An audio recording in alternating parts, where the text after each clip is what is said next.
E aí pessoal, tudo bem? Matheus aqui de novo, agora para nossa aula 3, que vai ser sobre o Google Sheets, ou Google Planilhas, que é aí como se fosse um Excel, só que do Google.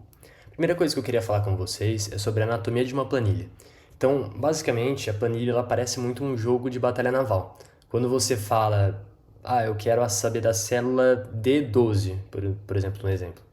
Você tem que pegar a coluna e a linha correspondente. Então, para eu mostrar para vocês aqui já ao vivo, vamos chegar aqui, só lembrando, né, como criar documentos. Só apertar ali naquele botão de novo. Aí eu nomeei esse documento aqui, por exemplo, como aula 3, para nossa terceira aula.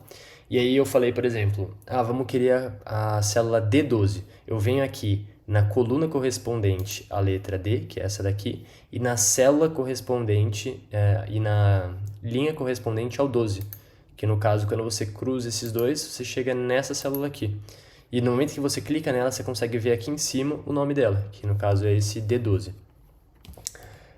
Um negócio legal, que é esse atalho, é que apertando Ctrl mais as setinhas que tem no seu teclado, você consegue chegar até o final. Então, se eu vier aqui apertar Ctrl seta para baixo, eu vou até o 1000, que é o final da minha planilha.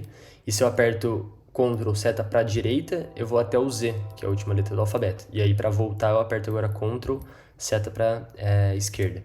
Um negócio legal também é que você consegue preencher os dados, né? Então, se eu tenho 1, 2, eu consigo selecionar eles, apertar aqui e aí estender. Então, por exemplo, 2, 3, 4, 5, 6, 7.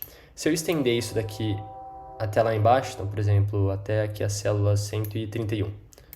O que eu consigo fazer agora vamos supor que eu quero chegar no final do que tem de preenchimento de dados aqui, mas eu não quero ficar rodando até lá embaixo.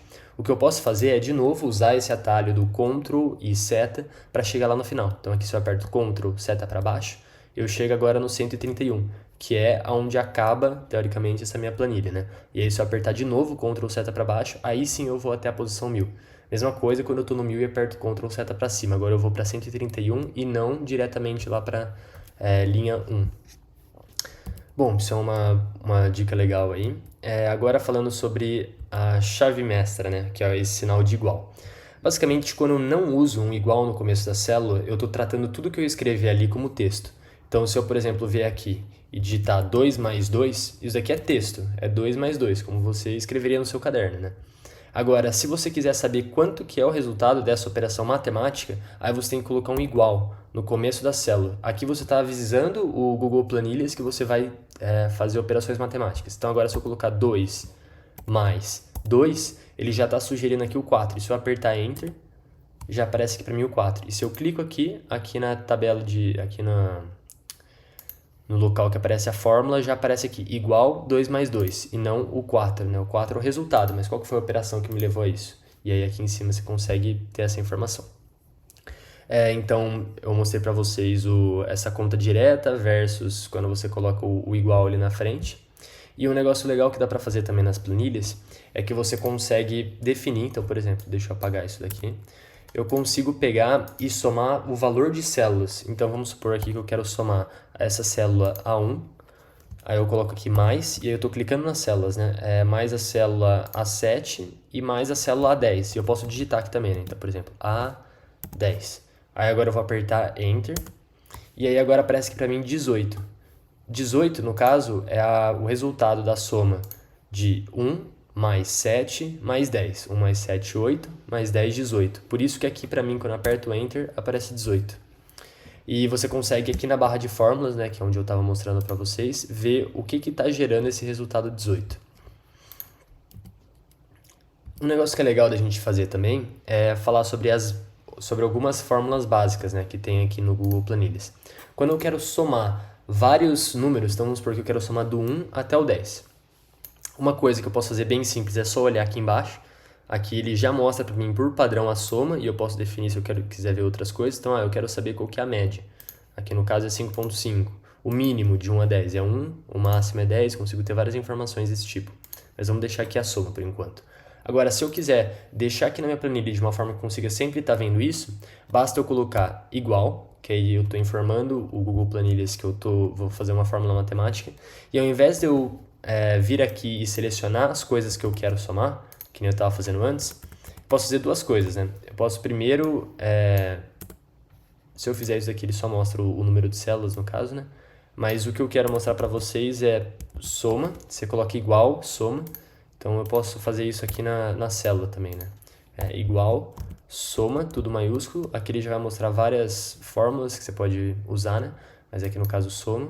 E aí você seleciona agora o intervalo que você quer somar. Então aqui no caso de 1 a 10. E aí quando eu aperto Enter, aqui já passa a mostrar para mim 55. E o que é bem legal dessa coisa dinâmica, né? Então, por exemplo, aqui nesse 18, se eu vier aqui e trocar esse 1 por um 10, o que deve acontecer? Eu vou passar a somar 10 mais 7, 17, mais 10, 27. Então, teoricamente, esse 18 deveria mudar para 27 e esse 55 aqui deveria ser somado mais 9, né? Indo para 64. Então, vamos ver isso agora na prática. Assim que eu apertar Enter aqui, os dois vão mudar.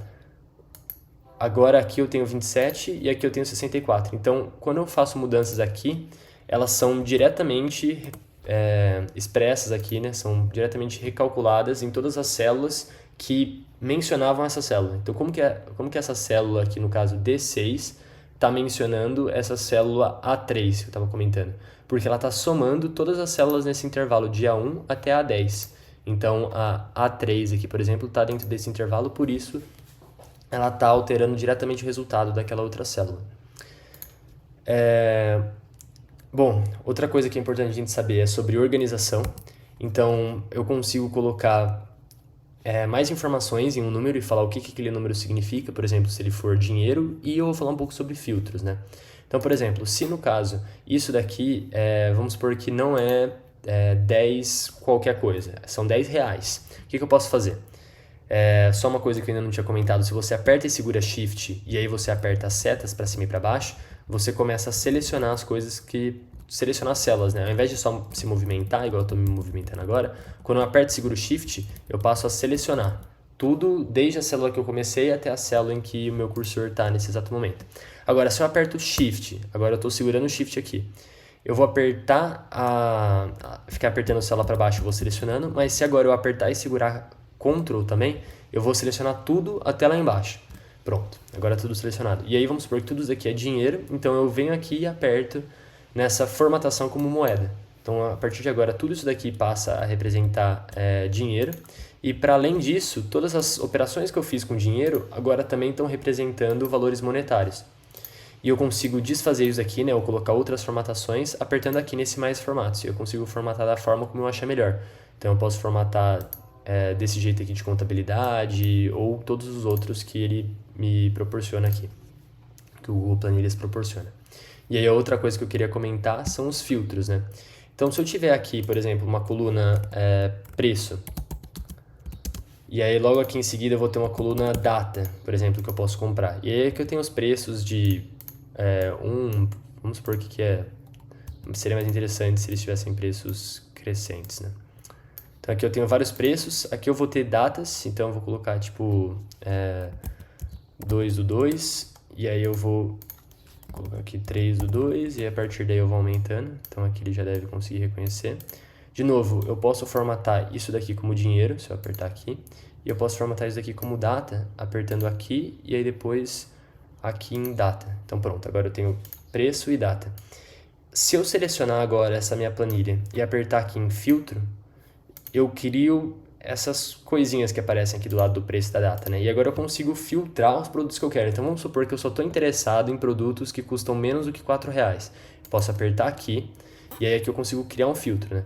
No caso aqui eu estou querendo filtrar por condição, né? Que seria condição de ser menor que R$4, ou no caso vai menor ou igual a R$4, coloco aqui 4 e aí eu dou um OK. Agora você pode ver que várias linhas sumiram quando eu coloquei esse filtro, porque agora só aparece para mim o que está dentro desse filtro que eu apliquei. E aqui eu também posso aplicar um filtro pela data, então eu vou querer só o produto que vai ser vendido aqui nesse dia 4 de fevereiro. Quando eu clico aqui, pronto, agora eu consigo achar todos os produtos que têm preço menor ou igual a 4 e que estão nesse dia 4 de fevereiro. Só que daí você tem que tomar cuidado que se você for querer imprimir essa planilha, vai sair sem os outros valores. Então você deveria vir aqui e remover os filtros antes de imprimir. E quando você olha aqui nas linhas, aquelas linhas não deixaram de existir, elas só estão ocultas da minha visualização. Tanto é que aqui você vê, 6, 7, 8, as linhas 9 e 10 estão ocultas, e aí aqui também de 12 a 15 também ficaram ocultas quando eu apliquei o filtro. Mas bom, era isso que eu ia ensinar na aula de hoje. Obrigado pelo tempo e até a próxima aula.